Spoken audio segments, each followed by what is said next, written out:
একটু সাইড নয়েজটা কমাও। ওকে, চলুন সবাই সাইলেন্ট। আচ্ছা, আমি একটু 10 মিনিট আজকে লেট হয়ে গেছি, সরি। আমি রেকর্ডিং অন করে দিয়েছি, চলুন শুরু করছি। আবার আবার আবার আবার কেউ বিষয়টা আমরা শেষ দিন মানে আগের দিন আমরা ভাব পর্যন্ত আলোচনা করেছিলাম, রাশি ভাব। এবারে আজকে একটু 9টা গ্রহের বিষয়ে কথা বলে নিই, এবং তার সঙ্গে সঙ্গে আমরা যে চার্ট সিস্টেম, আমরা চার্ট সিস্টেমটায় চলে যাব। দেখুন, আমাদের বৈদিক জ্যোতিষে বা ইন্ডিয়ান অ্যাস্ট্রোলজিতে, ইন্ডিয়ান সিস্টেম অফ অ্যাস্ট্রোলজিতে আমরা 9টা গ্রহ নিয়েই চলব, এবং কেপিতেও আমরা 9টা গ্রহ নিয়ে চলবো। কে 9টা গ্রহ? 9টা গ্রহ হচ্ছে কেতু, শুক্র, রবি, চন্দ্র, মঙ্গল, রাহু, গুরু, শনি, বুধ। এবারে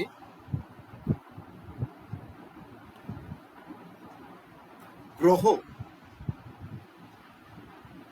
গ্রহ এবং প্ল্যানেট, এই দুটো শব্দের আমরা যেন মাঝখানে কোনো সময় না গুলিয়ে ফেলি। প্ল্যানেট, তাকে আমরা ইন্ডিয়ান টার্মসে গ্রহ বলি। প্ল্যানেট মানে সেলেস্টিয়াল বডি, বডি হতে হবে সেলেস্টিয়াল বডি। আকাশে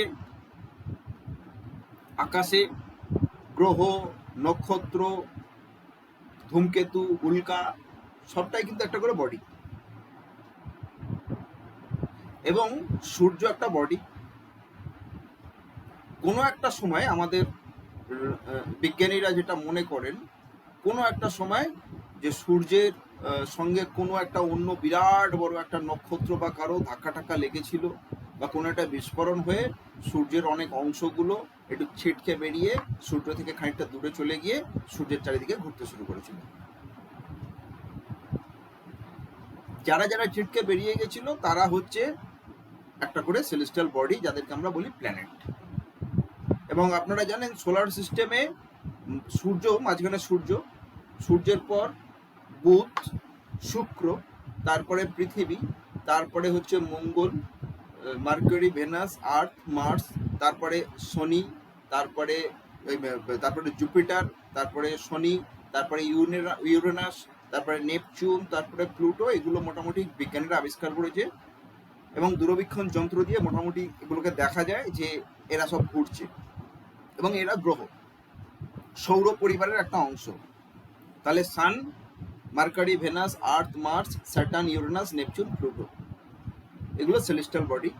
এবারে পৃথিবীর একটা করে, যেমন পৃথিবীর একটা মুন আছে উপগ্রহ, তেমনি বৃহস্পতির অনেক উপগ্রহ আছে, অনেকগুলো। আপনার শনির উপগ্রহ আছে, এগুলোকে আমি আর ধর্তব্যের মধ্যে আনছি না, এগুলো আছে অনেকে, এগুলো কিন্তু একটা করে বডি। ওই এরা ওয়েস্টার্ন, চশমাটা কোথায়?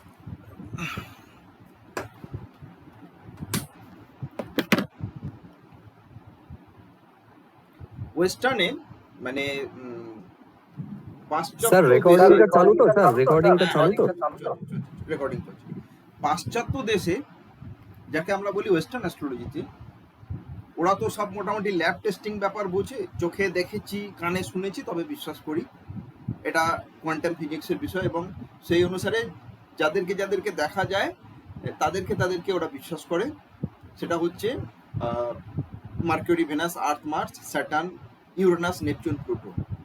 ইউরেনাস, নেপচুন, প্লুটোকে ভারতীয় জ্যোতিষ যে সিস্টেম, ইন্ডিয়ান অ্যাস্ট্রোলজিতে প্রাচীনকাল থেকে ইউরেনাস, নেপচুন, প্লুটো অনেক দূরের গ্রহ, অনেক ছোট গ্রহ, তাদের ভূমিকাটাকে ধরা হয়নি, তাদের প্রভাবটা কম ধরে নেওয়া হয়েছে, এবং প্রাচীন ঋষিরা ইউরেনাস, নেপচুন, প্লুটো ধরেনি। সেই জায়গায় ভারতীয় জ্যোতিষে প্ল্যানেট আর এই গ্রহ, প্ল্যানেট কথাটা সম্পূর্ণ ভিন্ন, গ্রহ কথাটা ব্যবহার করা হয়। গ্রহ কথার অর্থ কি? গ্রহ কথার অর্থ আমি যা গ্রহণ করি। গ্রহণা, এই গ্রহণা মানে গ্রহণ, টু অ্যাকসেপ্ট, টু রিসিভ। আমি যা গ্রহণ করি সেটাই আমার গ্রহ। এবং সূর্য কিন্তু একটা নক্ষত্র, আমরা তাকে বলি গ্রহ। চন্দ্র একটা উপগ্রহ, তাকেও আমরা বলি গ্রহ। প্ল্যানেট মিনিং এ যদি যাই, sun is not a planet, sun is a star. Moon is not a planet, moon is a satellite. Satellite কথাটাই হবে মনে হয়, উপগ্রহ স্যাটেলাইট। তো আমাদের ভারতীয় জ্যোতিষ পরম্পরাতে প্রাচীনকাল থেকে যে 9টি গ্রহের কথা বলা হয়েছে, কাদেরকে 9টা গ্রহের কথা বলা হয়েছে? ঋষিরা দেখেছে পৃথিবীতে বসবাসকারী আমরা যারা মানুষ, আমাদের মনুষ্য জীবনের গতি, প্রকৃতি, স্থিতি সমস্ত কিছু বিচার বিশ্লেষণ করে প্রাচীন ঋষিরা যে প্রভাবটা তারা দেখেছেন,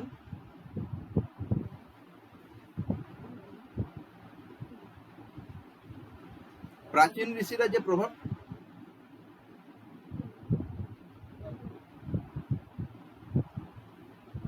যা মন চায়, প্রাচীন ঋষিরা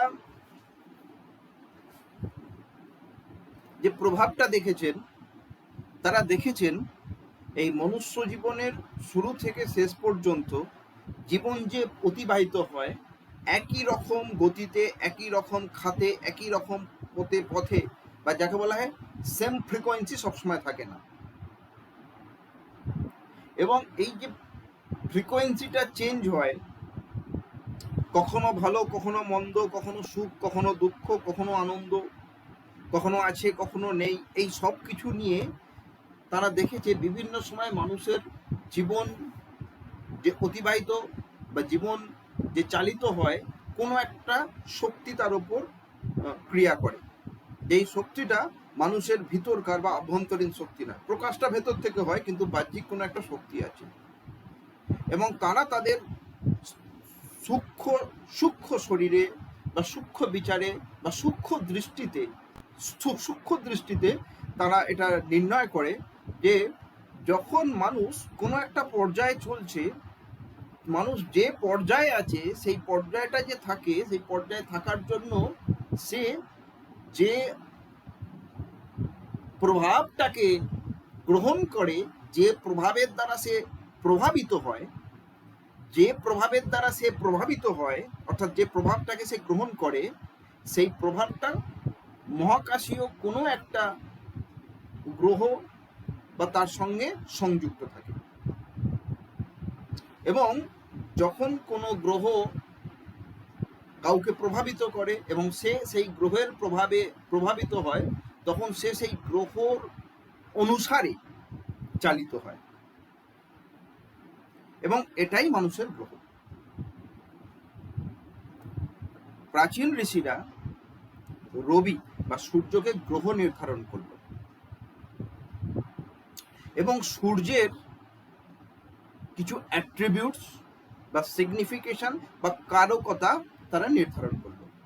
নিশ্চয়ই দীর্ঘদিন এক্সপেরিমেন্ট করেছিলেন, রিসার্চ করেছিলেন, তারপরেই কারকতা নির্ধারণ করলেন যে সূর্য, কারকতা মানে কার্যকর্তা, কার্যকর্তা মানে সে এইটা করায়, সূর্য এইটা করাতে পারে। সূর্যের কারকতায় তারা কি বললো? সূর্য হচ্ছে ফাদার লাইক, মানে বাবার মতো, পিতার মতো। কেন না, বিশ্ব ব্রহ্মাণ্ডের বিষয়টা আমি জানি না, কিন্তু এই যে সৌরজগতের যখন সৃষ্টি হয়, তখন সৌরজগতের সবাই সূর্য থেকেই সৃষ্টি হয়েছে, পৃথিবীও সূর্য থেকেই সৃষ্টি হয়েছে। আবার পৃথিবীর মধ্যেকার যে সমস্ত যে জীবকুল আছে, যেটা পৃথিবীতে আছে, পৃথিবীতে যারা অবস্থান করছে, তারা পৃথিবীর মধ্যে সৃষ্টি হয়েছে, তারা বেঁচেও আছে কিন্তু সূর্যের জন্যই। এটা মোটামুটি এটা বাস্তব সত্যি। তাহলে সূর্য কি সৃষ্টির মতো, মানে বাবা তো তৈরি করে, সৃষ্টি করে, জীবনদাতা। আমরা বলি না বাবাকে জীবনদাতা, তো সূর্যও জীবনদাতা। ওরা বলো সূর্য হচ্ছে পিতা। আচ্ছা, সূর্য যদি পিতা হয়, তাহলে পিতার যে কোয়ালিটি, পিতার কোয়ালিটি কি? পিতার কোয়ালিটি পালন করে। পিতার কোয়ালিটি কি? সবটাকে ম্যানেজ করে। পিতার কোয়ালিটি কি? সবাইকে বর্ধন করে, রক্ষণ করে, সবকিছু সে করে রাখে। তাহলে দেখেন, যেমন পরিবারে আমাদের ফ্যামিলিতে বাবা পিতা, কেন পিতা? না, তিনি হচ্ছেন সবারকে সমানভাবে দেখেন, সবার খোঁজপত্র রাখেন। বাবা যদি রাত্রিবেলা বাড়িতে মিষ্টি নিয়ে আসেন, আমি মিডল ক্লাস ফ্যামিলির কথা, আমি সাধারণ ভারতীয় পরিবারের কথা বলছি, তিনি সবার জন্য একটা করে মিষ্টি আনবেন। বড় ছেলের জন্য, ছোট ছেলের জন্য, মেয়ের জন্য, বউয়ের জন্য, সবার জন্য, কারোর জন্য কম বেশি আনবেন। বাবার কাছে সবাই সমান। সূর্য আকাশে ওঠে, তার রোদটা মানে সূর্য রশ্মিটা পৃথিবীর সবার উপর সমানভাবে পড়ে। সবার উপর সূর্য রশ্মি সমানভাবে পড়ে, এটাকে কোনো বিভেদ নাই। কিন্তু দেশের যিনি রাজা, তিনি সমস্ত প্রজার পালক, সমস্ত প্রজার পিতা। সব প্রজাই রাজাকে রাজা মানে, কেন না রাজা হচ্ছে প্রজার পালন। তার রাজার কাছে সব প্রজা সমান। সূর্যের কাছে যেমন সবাই সমান, রাজার কাছেও সবাই সমান। তাহলে রাজার সঙ্গে সূর্যের একটা মিল পাওয়া গেল। তাহলে সূর্যের অ্যাট্রিবিউটস কিং, ফাদার। আচ্ছা, রাজা মানে দেশের মূল, সূর্য মানে ব্রহ্মাণ্ডের মূল, বাবা মানে বাড়ির মূল। তাহলে একটা কম্পিউটারের যদি আমি বলি সিপিইউ, কম্পিউটার যদি সিপিইউ, যেটা কম্পিউটার মূল, কিংবা আমরা খেতে বসি। আচ্ছা, আমাদের দেশে, আমাদের পশ্চিমবঙ্গে আমরা না ভাত খাই, the core of the food কি? গোটা ভারতবর্ষে কোর অফ দ্য ফুড হচ্ছে রুটি, গম, বলা হয় সূর্য। আমরা কিন্তু যদি অ্যাজ এই দৃষ্টিকোণে দেখি, তাহলে কোর অফ দ্য ফুড আমরা চাল ভাত ভাবতে পারি। কিন্তু যদিও বিষয়টা হচ্ছে যে ভাতকে মুনের সঙ্গে কানেক্ট করা হয়, তার একটা অন্য কন্ডিশন আছে। তো তবুও কোর অফ দ্য ফুড গোটা ভারতের ম্যাক্সিমাম মানে মানে ওভারঅল খাবার মূল হচ্ছে রুটি। ওই জন্য সূর্য মানে কোর, কোর, সূর্য হচ্ছে কোর।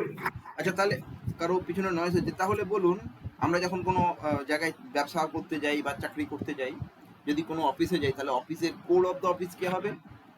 সেখানকার দারোয়ান তো হবে না, সেখানকার যে CEO, boss, he is the sun. তাহলে ব্যাপারটা কি দাঁড়ালো? Sun is the core. যেখানে যেখানে এই কোর অ্যাট্রিবিউটস আমি দেখবো, যেখানে যেখানে আমি এই কোর অ্যাট্রিবিউটসটা দেবো, কোর, সেটাকে আমি সূর্যের সঙ্গে মেলাবো, মানে সেটাকে আমি সূর্য ধরতে পারি। আকাশে সূর্য আছে, সূর্যের প্রভাব আমাদের উপর পড়ছে, সূর্যের মতো সূর্যের মতো সূর্যের মতো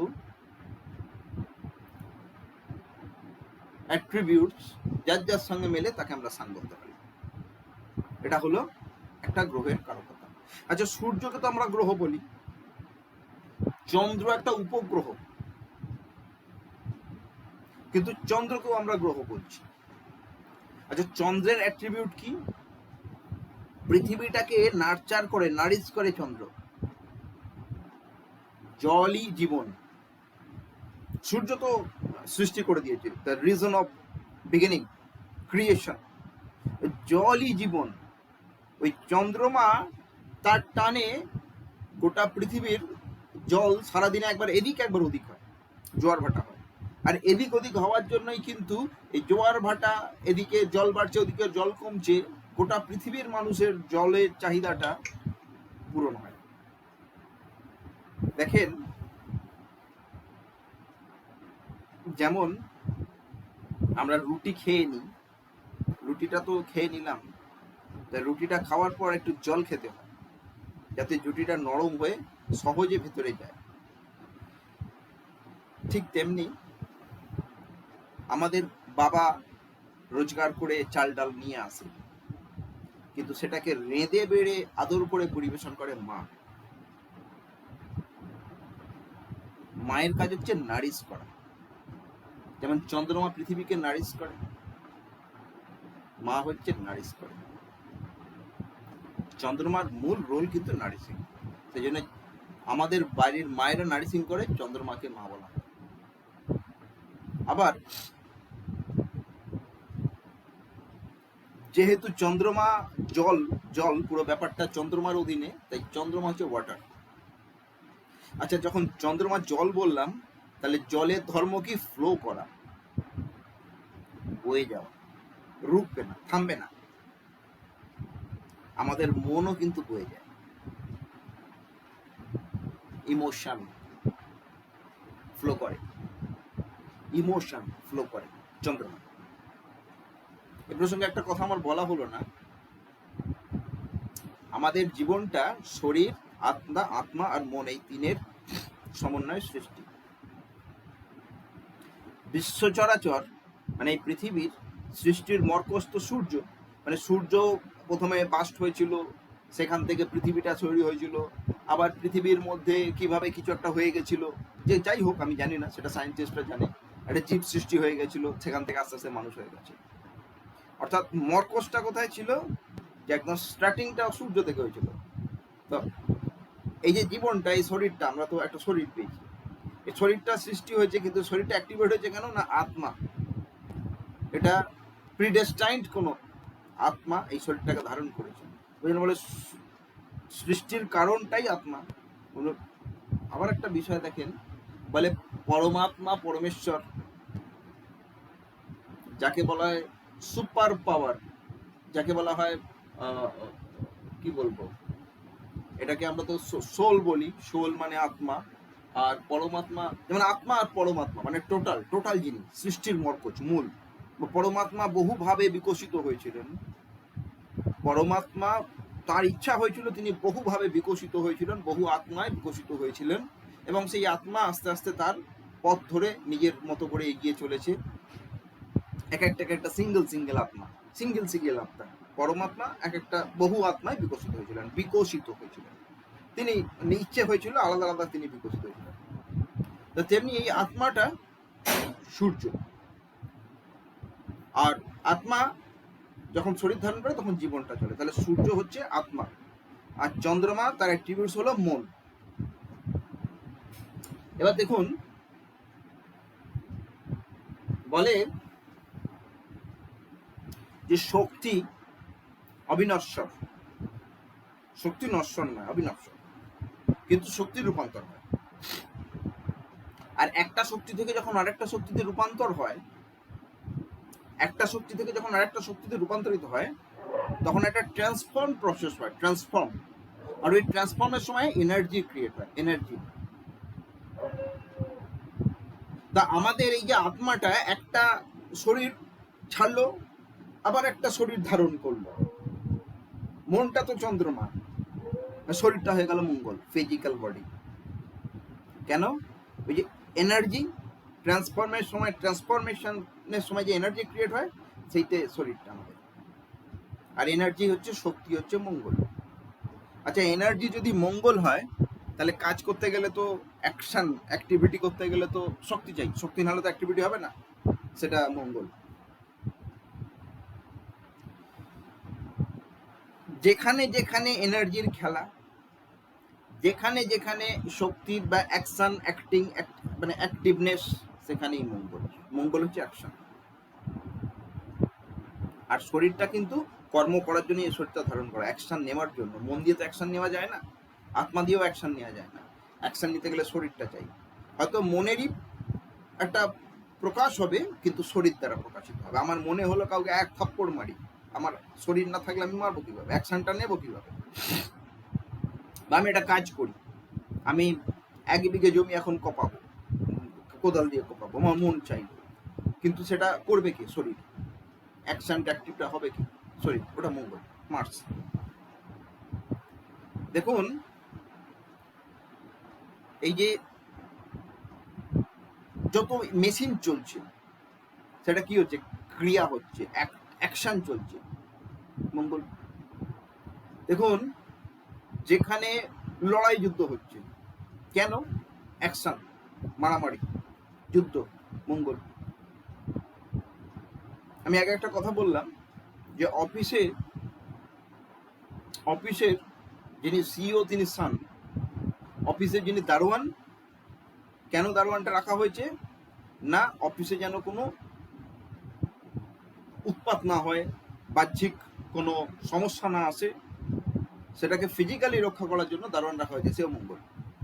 পুলিশ গার্ড সব মঙ্গল, এবং তাদের ব্যবহার্য যা কিছু মানে অ্যাকশন নেওয়ার জন্য যা লাগে সমস্ত অস্ত্র শস্ত্র সব মঙ্গল। ডাক্তারের ছুরি কাটারিও মঙ্গল, অ্যাকশন নিতে লাগে। তো এই যে গ্রহ, আমি 3টে গ্রহের কথা বললাম। প্রাচীন ঋষিরা আমরা যখন যেভাবে বা যে কাজ করি বা যা প্রভাব যা প্রকাশিত হয় সেটা একটা গ্রহের দ্বারাই তারা বলেছে, অ্যাট্রিবিউটস বা কারকতা গ্রহের সঙ্গে মিলিয়েছে। আপনারা একটা জিনিস জানবেন, সৃষ্টি আর বিলয় এটা হচ্ছে মূল জিনিস। জন্ম আর মৃত্যু এটা হচ্ছে মূল জিনিস। জন্ম আর মৃত্যু এটা হচ্ছে মূল জিনিস। জীবন মরণ, আলো আর আঁধার এটাও মূল জিনিস। জীবন সৃষ্টি হয়েছে কোথা থেকে? সূর্য থেকে।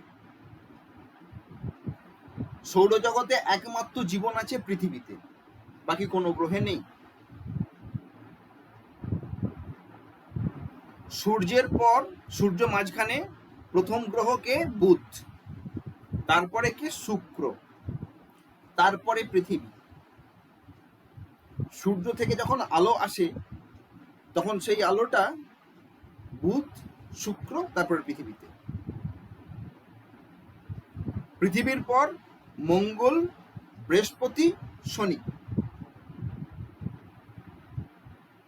সূর্য জীবনের কারক,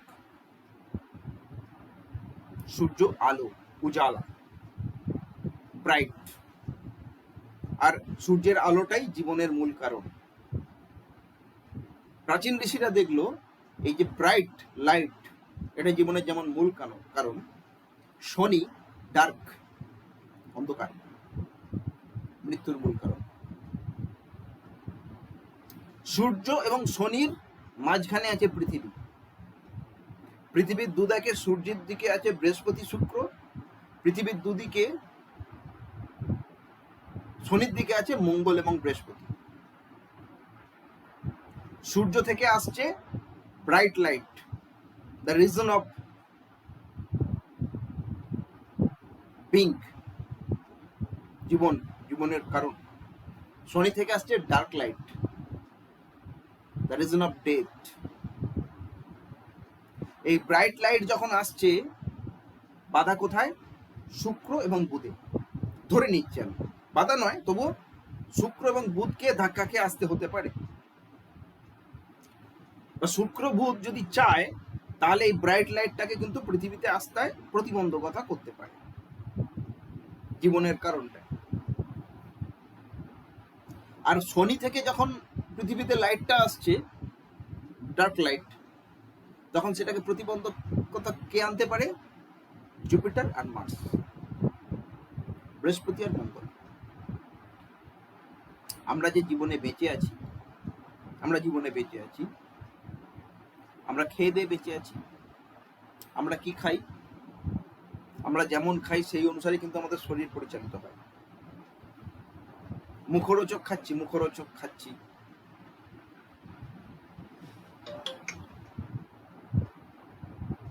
খুব দামি দামি খাবার খাচ্ছি, লাক্সারিয়াস ফুড খেয়ে পেটের অসুখ করছে।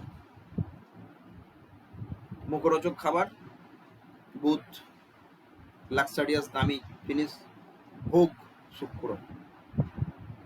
ভোগ করলে, নানা রকম আহার করলে শরীরটা খারাপ হয়, জীবনটায় ক্ষতিগ্রস্ত হয়। অর্থাৎ জীবনীয় আলোটা আশায় বাধা অ্যাকচুয়ালকে দিচ্ছে বুধ শুক্র, দিতে পারে। বুধ শুক্রের অ্যাট্রিবিউটসও যদি যাই আমাদের জীবনের, বর্তমানে হয়তো আমাকে সুখ দেবে কিন্তু হানি করতে পারে। ডার্ক লাইটের আলো আশায়কে বাধা দিচ্ছে বৃহস্পতি। কি? সাত্বিক আহার, সাত্বিক চিন্তা, সাত্বিকতা। গুডলিনেস, বিচার বিবেচনা, জ্ঞান, বিবেক জাগরিত হচ্ছে। যখনই আসছে তখন আমার মৃত্যু বাধাপ্রাপ্ত হচ্ছে। একটা কথা আছে, অজ্ঞানতাই দুঃখের কারণ, জ্ঞানই আনন্দ। বৃহস্পতি হচ্ছে জ্ঞান, শনি দুঃখের কারণ, স্যাটার্ন তার দুঃখ, মৃত্যুই তো দুঃখ, দুঃখ মানে মরণ। শনির যে লাইট, শনির যে আলো, ডার্ক লাইট, আসাতে বাধা দেয় কে? জ্ঞান, বৃহস্পতি। আর কে দেয়? মঙ্গল। কি? মঙ্গল মানে অ্যাকশন। আজুবাজু খেলাম, খুব আজুবাজি খেলাম, সেই আজুবাজু খাওয়ার পর বমি হলো, মঙ্গল কি করলো? বিষটাকে তুলে দিল, সাময়িক কষ্ট, কিন্তু কেন না, শরীরে একটা ফোঁড়া, বড় ফোঁড়া হয়েছে, ফোঁড়াটা ফাটানো হবে বা কাটা হবে, মঙ্গল। যন্ত্রণা হবে ভীষণ, কিন্তু ফোঁড়াটা বেরিয়ে যাওয়ার পর শরীরটা সুস্থ হবে। অর্থাৎ বৃহস্পতি হচ্ছে প্রিভেনশন আর মঙ্গল হচ্ছে cure. Saturn is death, Brihaspati prevention আর মার্স ইজ কিওর। প্রিভেনশন মানে আমি আগে থেকে ব্যবস্থা নিলাম, সাত্বিক আহার করলাম, ঠিকভাবে চিন্তা ভাবনা করে ঠিকভাবে চললাম। আর যদি করলাম না, তামসিক রাজসিক করলাম, শরীর অসুস্থ হলো, তখন কাটাকাটি, ঝামেলা, মঙ্গল। তাহলে এই যে অ্যাট্রিবিউটসটা এক একটা গ্রহের, তাহলে বৃহস্পতি আমি কি করলাম? সাত্বিকতা। বৃহস্পতি বিচার বিবেচনা জ্ঞান কোথা থেকে পাবো? গুরুর থেকে। তাহলে বৃহস্পতি গুরু। আমাদের জীবনের উদ্দেশ্য বেঁচে থাকা এবং বৃদ্ধিপ্রাপ্ত হওয়া, এটা মেন কথা। পৃথিবীতে এসেছি বাঁচার জন্য, এবং সবাই চায় আমি কিন্তু আরো বাঁচি, কেউ চায় না মরি, সবাই চায় আমি আর একটু বাঁচি। আর এই বাঁচাটাকে অব্যাহত করতে গেলে বাঁচার ধর্মটাকে জানতে হবে। আর বাঁচার ধর্মটা জানা মানে হচ্ছে জ্ঞান আহরণ করা, সেটা দেবে বৃহস্পতি গুরু।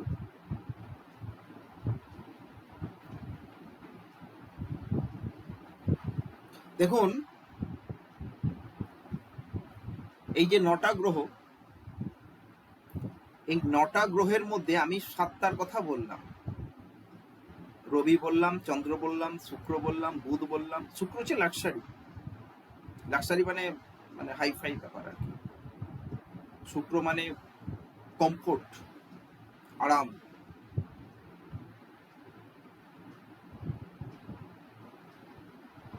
বুধ মানে, খুব সহজ কথায় আমি যদি বলি, বলে বুধ মানে বুদ্ধি। কিন্তু বুদ্ধি মানে কি? কোন বুদ্ধি?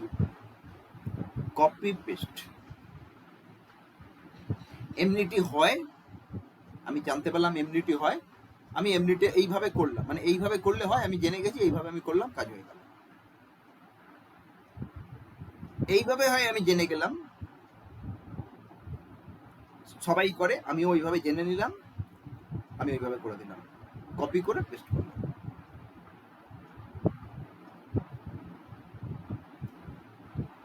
কেউ জানে না, কেউ কখনো শোনেনি, আমি প্রথম সবাইকে জানালাম, এটা বুদ্ধের কাজ নয়, কিন্তু এটা বুদ্ধির কাজ নয়।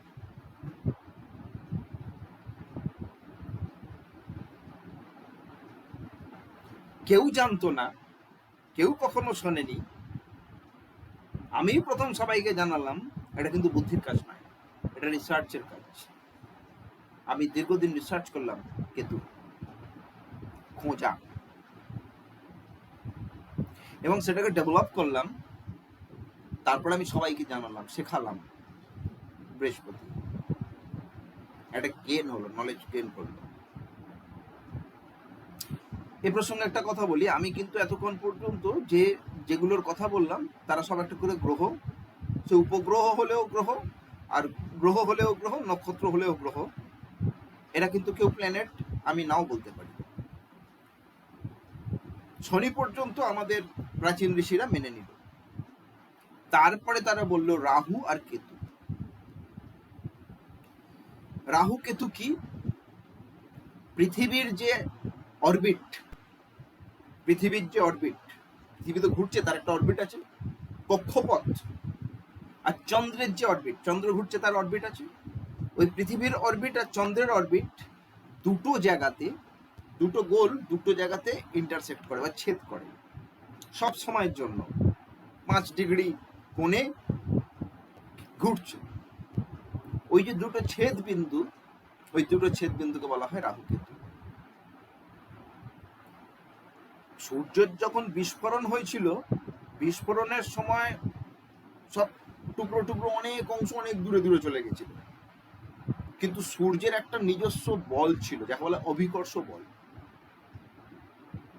সেই অভিকর্ষ বলের ফলে যে টুকরোগুলো সূর্যের থেকে বেশি দূরে গেল না, তাদেরকে সূর্য আর যেতে দিল না, তাদেরকে রুখে দিল, তাদেরকে টেনে নিল নিজের দিকে, টেনে রেখে দিল। কিন্তু তাদেরকে টেনে আর নিজের ভেতরে নিতে পারলো না। তারা যে যে অবস্থানে ছিল সেই অবস্থানে থেকে ওই সূর্যের টানে রয়ে গেল, আর তার ফলে তারা ঘুরতে শুরু করে দিল।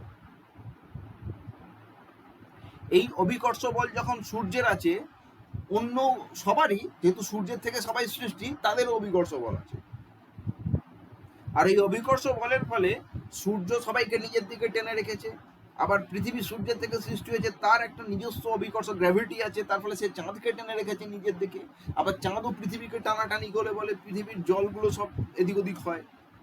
এবার সবার উপর সবার টান আছে, এবং প্রত্যেকের একটা নিজস্ব চুম্বকীয় ম্যাগনেটিক ফিল্ড, এই ঘূর্ণনের ফলে একটা ম্যাগনেটিক ফিল্ড প্রত্যেকের নিজস্ব ক্রিয়েট হয়ে গেছে।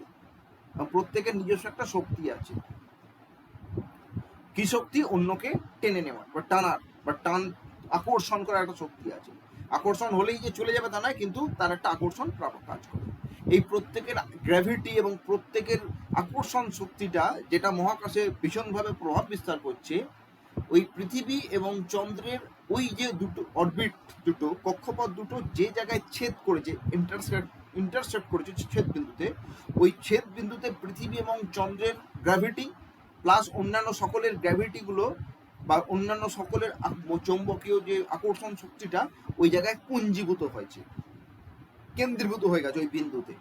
যেভাবেই হোক সবাই এসে ধাক্কাধাক্কি করছে বা একটা জায়গায় মিলিত হচ্ছে, তার ফলে ওখানে একটা হিউজ এনার্জি সৃষ্টি হয়েছে, যাকে চোখে দেখা যায় না, কিন্তু যার প্রভাবে গোটা সৌরজগৎ প্রভাবিত। সেই দুটো বিন্দুকে প্রাচীন ঋষিরা রাহুকেতু কল্পনা করছে। বৃহস্পতি, শুক্র, মঙ্গল, যত যত গ্রহ আছে, সূর্য আছে, চন্দ্র আছে, তাদের প্রভাব আমাদের এই পৃথিবীর মানুষের উপর যেমন পড়ে, মানুষের উপর পড়ে তাদের প্রভাব, তাই তো বৃহস্পতি প্রভাব, শুক্রের প্রভাব, রাহুর রবির প্রভাব, ঠিক ওই রকম প্রভাব ওই দুটো বিন্দুরও পৃথিবীতে অবস্থিত বা পৃথিবীতে জন্মানো জীবের উপর পড়ে। তাই ওই দুটো বিন্দুর প্রভাবকে প্রাচীন ঋষিরা অবজ্ঞা করেনি, তারা নাম দিয়েছে রাহুকেতু। তার একটা মাইথোলজি আছে, গল্প আছে, যে ভগবান সমুদ্র মন্থনের সময় সিংহিনীর ছেলে হিরণ্যকশিপুর মেয়ে কাশ্যপ ঋষির দুটো বউ, অদিতি দিতি, অদিতির গর্ভে সব দেবতাগুলো 33 প্রকার, মানে 33 প্রকার দেবতা জন্মেছিল, আর দিদির গর্ভে সব রাক্ষসগুলো জন্মেছিল। সেই রাক্ষসদের one of them was Hiranyakashipu, আর একটা ছিল হিরণ্যাক্ষ, এরকম ছিল। হিরণ্যকশিপুর একটা মেয়ে ছিল, তার নাম ছিল সিংহিনী। সিংহিনীর একটা ছেলে হয়েছিল, সে ছিল ওই সর্পরাক্ষস, সর্পদানব। তৎকালীন সময়ে যত ইন্টেলিজেন্ট ছিল, মানে একদম মানে ক্রিম জেমস, যেমন ইন্দ্রের পুত্ররা জেমস, ওরা সব জেমস, তাই এ ছিল জেম অফ জেমস। সমুদ্র মন্থন যখন হচ্ছে, সবাই সমুদ্র মন্থনে ব্যস্ত, দেবতারা টানছে, রাক্ষসরাও টানছে, অত বোঝাবুঝি নেই, টেনে যা। এ সর্পদানব এর টানাটানির সময় যা যা বেরোচ্ছে সবটাকে ওয়াচ করেছিল, অবজার্ভ করেছিল। ওয়ার্ডটা চিনে শুনে রাখুন, অবজার্ভ করেছিল অ্যাটেন্টিভ হয়ে। অ্যাটেন্টিভ হয়ে অবজার্ভ করেছিল, এবং অবজার্ভ করতে করতে সে লক্ষ্য করেছিল দেবতারা একটা কি জিনিস সেটা তাদের নিজেদের ভাগে খুব যত্ন করে নিয়ে নিল, আর তার প্রতি দেবতাদের পুরো আকর্ষণটা ছিল। রাক্ষসদের সব দিচ্ছে, সোনা দিচ্ছে, মুক্ত দিচ্ছে, লক্ষ্মী দিচ্ছে, সব দিয়ে দিচ্ছে, বাট ওইটার প্রতি তাদের আকর্ষণ, ওইটাকেও অবজার্ভ করেছিল। এবং অবজার্ভ করার ফলে ও আবার দেবতাদের যে ফিল্ডে, মানে যেখানে দেবতারা থাকে বা বাস করে বা দেবতারা যেখানে বসেছে সেখানে নিজের রূপ পরিবর্তন করে, মানে ছিল সাধারণ মানুষ, সেজে ফেললো অমিতাভ বচ্চন, এরকম একটা ব্যাপার, সেজে তাদের মাঝখানে গিয়ে ঢুকেছিল, দেবতা সেজে বসেছিল। ভগবান বিষ্ণু মোহিনী রূপ ধারণ করে সব দেবতাদেরকে ওই অমৃতটা বন্টন করছিল। সে দেবতা সেজে ভগবান বিষ্ণুর সামনেও বসে গেল, ভগবান বিষ্ণু তাকে চিনতে পারলো না, এটা মাইথোলজি বলে। না চিনতে পারলে তাকে অমৃতটা দিয়ে দিল, সে গলায় ঢেলে দিল। সেই সময় রাহুকেতু চিনতে পারলো, ভগবান বিষ্ণু আবার তাকে সুদর্শন চক্র দিয়ে গলাটা কেটে দিল। তার শরীরটা, সে কিসের জন্য গেছিল? আকর্ষণে গেছিল, আসক্তিতে। কিসের আসক্তিতে? দেবতারা কোন বিশেষ জিনিস পেয়েছে সেই বিশেষ জিনিসটা সে ভোগ করার আসক্তিতে গেছিল। আসক্তি অবজার্ভ করেছিল বলে পেয়েছিল, অ্যাটেন্টিভনেসটা ছিল বলে তবেই সে ধরতে পেরেছিল দেবতাদেরকে। তাহলে এতগুলো তার মধ্যে গুণ, সে অ্যাক্টিং বা গুড অ্যাক্টর, দেবতা সাজতে পেরেছিল রাক্ষস হয়েও। এই বহু গুণের সমাবেশে সে ছিল একটা রাক্ষস, যার এনার্জিটাকে ভগবান বিষ্ণু দুভাগে ভাগ করে দিল।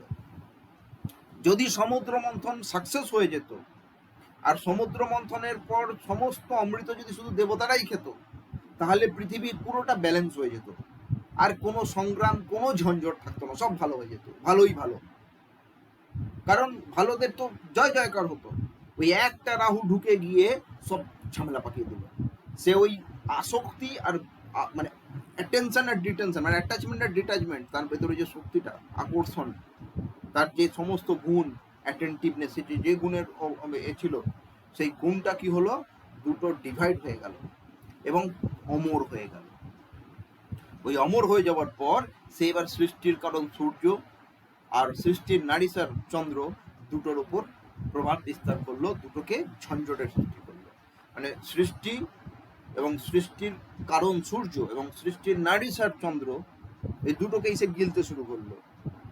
অর্থাৎ যখন রাহুর অ্যাক্টিভিটি ইনক্রিজ হয়ে যায়, রাহুর অ্যাক্টিভিটি মানে আমাদের আসক্তি,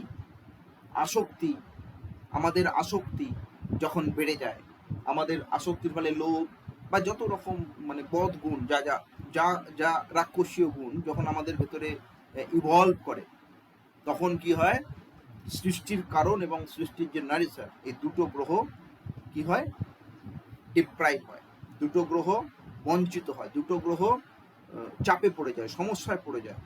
আমাদের সমস্যায় পড়লে আমাদের বেঁচে থাকাটা ব্যাহত হয়, আমরা কষ্ট পাই, সেটা হলো রাহু কেতু। তাহলে রাহু কি হচ্ছে? রাহু হচ্ছে লোভ, রাহু হচ্ছে সমস্ত ঝঞ্ঝট, গড়বড়। গড়বড় মানেই রাহু, কারণ ওই অমৃতর ওই যে ওখানে গর্বটা রাহুই করেছিল, ওই জন্য রাহু যেখানে থাকবে সেখানে একটু গড়বড়। রাহু হচ্ছে ভ্রম, ইলিউশন। সূর্য চন্দ্র আলো দেখায়, আলো দেখায়। আমরা সবকিছু দেখতে পাই কেন? সূর্য চন্দ্রের জন্যই দেখতে পাই। তার রিজন কি আছে, সব দেখতে পাই কেন? আলো দেখায়, অর্থাৎ লুমিনারি। রাহু ভ্রমিত করে, ক্লাউড এফেক্ট, আমাকে ভ্রমিত করবে যাতে আমি দেখতে পাই। কেন? ভগবান বিষ্ণুকে ভ্রমিত করে দিয়েছিল, আমাদেরকে তো ভ্রমিত করবে, স্বাভাবিক, এটা একটা এনার্জি। তা এই প্রাচীন ঋষিরা এই রাহু কেতুর এই এনার্জিটাকে, রাহু কেতুর এই অ্যাট্রিবিউটসটাকে তারা খুঁজে পেয়েছিল। ওয়েস্টার্ন অ্যাস্ট্রোলজিতে এখনো বিশ্বাস করে না রাহু কেতু, ওরা ইউরেনাস নেপচুন প্লুটো মানে, বাট আমরা রাহু কেতু মানি। এই 9টা গ্রহের এই অ্যাট্রিবিউটস। সোজা কথা, আমি যখন কোনো গ্রহকে গ্রহণ করছি, অর্থাৎ সেই গ্রহের কারকতা, সেই অ্যাট্রিবিউটসটাকে আমি গ্রহণ করছি, তার ফ্রিকোয়েন্সিটাকে আমি অ্যাকসেপ্ট করছি, তখন আমি তার মতো চলব, তখন তার দ্বারা পরিচালিত হব। আমি যা গ্রহণ করলাম তাই আমার গ্রহ। যারা ঋষি মহর্ষি হয়, যারা যোগী হয়, বলে যোগী পুরুষের কোনো চার্ট হয় না, কোনো কুণ্ডলি হয় না। কেন হয় না? যখন কেউ যোগী হয়ে যায় তখন সে চাওয়া পাওয়া সমস্ত কিছুর ঊর্ধ্বে চলে যায়, তার কোনো আসক্তি নেই, তার কোনো ত্যাগ নাই, ভোগ নাই, কিচ্ছু নাই, সে সব কিছুর ঊর্ধ্বে চলে যায়। একটা মানুষ যখন সব কিছুর ঊর্ধ্বে চলে যায় কেউ, তখন সে যোগী হয়ে যায়, তখন তার রাহু কেতুর কোনো প্রভাব নাই। রাহু কেতুর প্রভাব নাই মানে তখন সে যোগী হয়ে গেছে, তখন আর তার কোনো পুত্রী হতেই পারে না, তার কোনো ভাগ্য নাই, তার কোনো গ্রহ নেই, সে কিছু গ্রহণ করবে না। আর আমরা যা গ্রহণ করি, আমরা যা কিছু আছে সবটাই আসক্তির জন্য। আমরা যে জীবন গ্রহণ করি, একটা আত্মা জীবন গ্রহণ করে, কেন জীবন গ্রহণ করে না, একটা আত্মার যে পারপাস অফ দ্য সোল যদি ফুলফিল না হয়, যদি তার কিছু বাকি থেকে যায়, সেই বাকি থাকাটা পরিপূরণ করার জন্য আবার একটা শরীর ধারণ করে। এই বাকি থাকা যে শরীর ধারণ করে, এটাও কিন্তু রাহু এফেক্ট। নতুন সৃষ্টি হয় রাহুর জন্য। যদি কোনো সোলের কোনো পারপাস না থাকে, সে যদি ধরে নেয়, সোলটা যদি মনে করে আমি ফ্রি, যদি কোনো সোল মনে করে at the time of death বা আফটার ডেথ, যেভাবেই হোক, যে আই এম ফ্রি নাও, আমার কোনো আর চাওয়া পাওয়ার কিছু নাই, আমার সব শেষ হয়ে গেছে, আমার একমাত্র ঈশ্বরকে চাই, ঈশ্বরের চরণ চাই, থাকে বা নেই, দেখা যায় কি না যায় আমি জানি না, তার যদি এরকম কিছু ব্যাপার থাকে যে সুপ্রিম পাওয়ার যেখান থেকে সৃষ্টি হয়েছে আমি সেখানে বাড়ি পালিয়ে ফিরে যেতে চাই, তখন তার আর সৃষ্টি হবে না, তার আর জন্ম হওয়ার দরকার নেই। এটা যোগী পুরুষরা, ঋষিমুনিরা বলেছে, আই ডোন্ট নো, বাট এটা এরকমই হতে পারে, হয়তো আবার নাও হতে পারে, কিন্তু এটা ঘটনা যে সৃষ্টি হয় বা জন্ম হয় রাহু কেতুর জন্যই। তাহলে এই রাহু কেতু, এই যে 9টা গ্রহের অ্যাট্রিবিউটস, এগুলো একটু আপনারা পড়াশোনা করলে, যতটা পড়বেন তত জানতে পারবেন। এবার ঘটনা হলো, আমরা জ্যোতিষে কি করব, আমরা জ্যোতিষে মানুষের অদৃষ্ট দেখব, কার ভাগ্যে কি লেখা আছে সে জানতে চায়, কারণ তার জানা নাই। আমরা পদ্ধতি একটা শিখবো, সেই পদ্ধতিতে তার ভাগ্যটা দেখতে পারবো, দেখে তাকে বলতে পারবো, আমরা তার অদৃষ্টটা দেখে বলতে পারবো। যে অদৃষ্ট দেখার জন্য আমাদের টুলস রাশি, ভাব, গ্রহ। রাশি মানে জায়গা, ভাব মানে ক্যাটাগরি, ক্যাটাগরি মানে the category of the event, মানে কোন কোন ভাগ, কোন কোন ঘটনা সে দেখতে চাইছে, কোনটা তার অদৃষ্ট মনে হয়েছে সে দেখতে চাইছে, সেটা ভাব বলবে। কিন্তু কি দেখব, কর্মফল, কর্মফল মানে তার জন্য কি অপেক্ষা করছে, প্রদান করবে সেগুলোকে গ্রহ। গ্রহস আর দ্য ডেলিভারার অফ রেজাল্ট, ফল প্রদান করবে। সোজা কথা, কর্ম আর ফল এই নিয়েই তো জীবন। কর্ম ছিল, তার ফল ভোগ করছি, নতুন কর্ম তৈরি করছি, তার ফল ভোগ করব। আমার অদৃষ্টটা কি, আমার কি কর্ম করেছি আমি তো জানি না, পূর্বজন্মে বা এই সব কিছু আমি তো ইলিউশনে ছিলাম, তার ফলটা আমার কি অপেক্ষা করছে আমি জানি না। সেই ফলটা কে দেয়, প্রদান করে কে, গ্রহ। গ্রহ আর দ্য ডেলিভারার অফ রেজাল্ট, মানে আমি দেখবোটা কি, গ্রহ যা দিচ্ছে তাই দেখবো। গ্রহ কি দিচ্ছে, গ্রহ কি দেবে, গ্রহ তার কারকতা অনুসারে আমাদেরকে ফল দেবে। তাহলে গ্রহ আমাদের ফলটা দেখাবে। গ্রহ কিভাবে দেখাবে, তার কারকতা অনুসারে, তার অ্যাট্রিবিউট অনুসারে দেখাবে। এবারে কোথায় দেখবো,